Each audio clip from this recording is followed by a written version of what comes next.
reaching the middle of 2026, and it's time to see the best romance anime to expect this season. This video, I'm going to speak about a few upcoming ones too, so here are 10 romance anime you must watch in 2026. Let's go!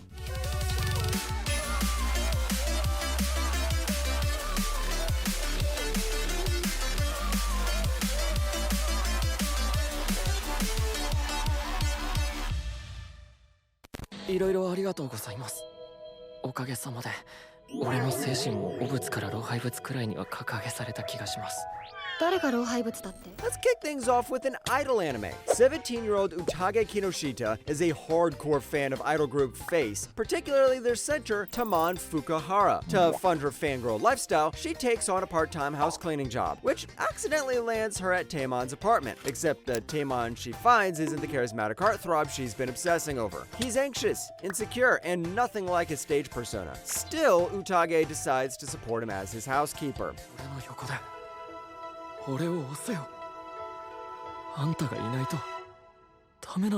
This show scratches every itch if you're into idol culture and romance. Utage isn't just a self-insert fantasy girl, she's resourceful, fierce, and genuinely drives the plot forward. Taemon, being an anxious dork underneath all that heartthrob energy, makes you root for him immediately. The supporting Face members each have their own hidden depths, and I know this is mostly a shoujo anime, but come on! A good romance anime is a good romance anime.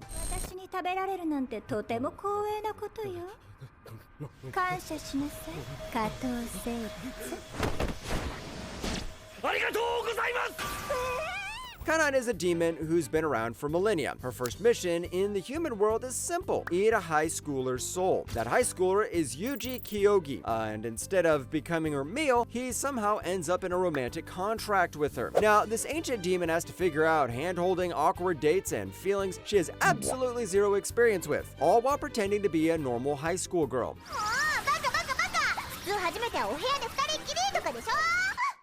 A demon getting flustered over basic romance is genuinely the funniest premise, and it might not be original compared to other demon stuff we've got, but this anime delivers. Watching someone who's supposed to be terrifying completely lose composure over something as small as holding hands hits differently when your typical rom-com setup. The power imbalance is flipped in the best way. She's the ancient predator, he's just some guy, and somehow she's the one panicking. If you're into slow burn chaos where the scary one is actually just hopelessly down bad, this one's for you. 嫌われてるって思ってたのに俺たちラブコメになっちゃうのか何してるの Yonosuke Sakai is a high school rom-com fanatic who's obsessed with childhood friend romance stories, yet somehow never saw his own two childhood friends, Shio and Akari, as anything more than just friends. Classic denial arc, honestly. But once high school hits, these girls start making their moves, and EU slowly starts questioning everything he thought he knew about love and fiction. 絶対にバレたくないなんでドキドキしてくれないの This is kind of the show that I didn't know I needed. Yeah, I know, the childhood friend trope is overdone, and the childhood friend trope usually ends in heartbreak for the friend. But here are all the girls are childhood friends, which is already a fun twist. Shio teases EU by literally reenacting his favorite rom-com scenarios with him, which is such a chaotic way to confess feelings. Akari brings the tsundere energy, Runako feels like a little sister of the group, and Haru is your token tomboy. Come on, tell me a better cast of characters. そこにいますよね僕を見つけ出せるのはヤコウさんだけかもしれませんね Yaku is a blind woman working at a detective agency alongside Tonome, an invisible man whose ability makes him perfect for the job. Despite his invisibility, Yaku always knows exactly where he is, and gradually, the two find themselves drawn to each other in ways neither of them expected. もともと何かと分かりづらいのですが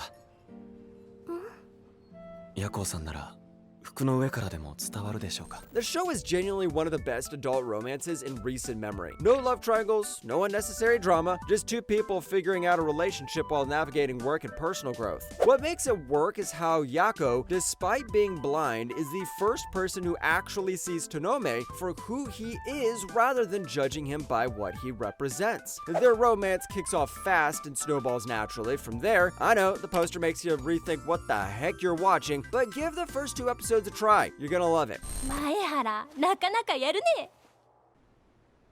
とりあえず今週もお疲れ。 My Haramaki is your average high schooler who struggles to make friends until Asanagi shows up. She's literally ranked second cutest girl in class by the boys, yet every Friday she ditches her popular best friend Amami to hang out with Maki. What do? Games, movies, manga, junk food, cola, the whole chaotic Friday ritual. From the outside it looks like a mess, but for these two it's their own little world. 僕たち私たち付き合ってますって。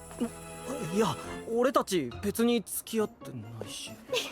冗談だよ。 This one's a slow burn cozy romance, and honestly, that's its biggest strength. Two awkward people who found comfort in each other's company, and you can just feel how much these Fridays mean to both of them. The way Asanagi keeps choosing Maki over her popular social circle says more than any dramatic confession ever could. It's that quiet I'd rather be with you energy that makes you root for them hard. It's a cozy romance, and if you love those, you're gonna love this anime. ちょっと待って、あまねさん。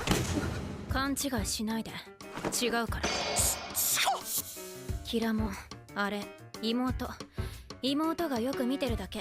Takuya Seo is your typical otaku, flying under the radar while the popular gals Ijichi and Amane sit right in front of him. These two worlds don't exactly overlap until a borrowed eraser somehow kicks off a conversation about anime, and Amane starts correcting Takuya's takes a little too confidently for someone who isn't a fan. Soon, Seo figures out something is sus, and before long, he's got two gal otakus. オタクくんさ、フィギュア買うんでしょ。一緒に買おうよ。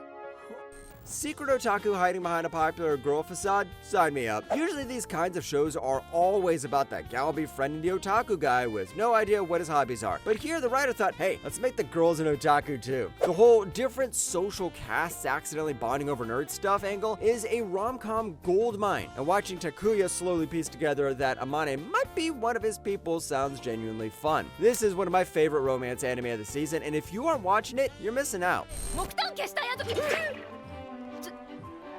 ちょっと。なんだよ。用がないならさっさとあっち行けよ。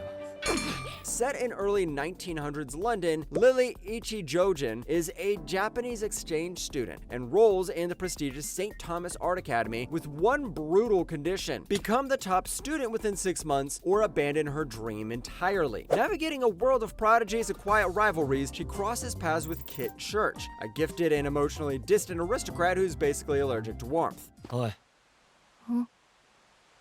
何やってんだこんなとこで。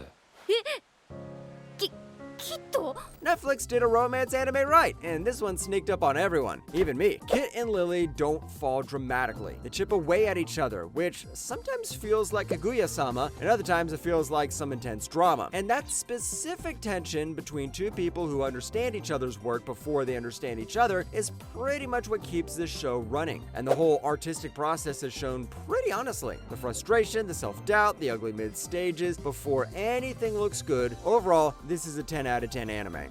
鈴木さん好きですってまだちゃんと言ってなかったから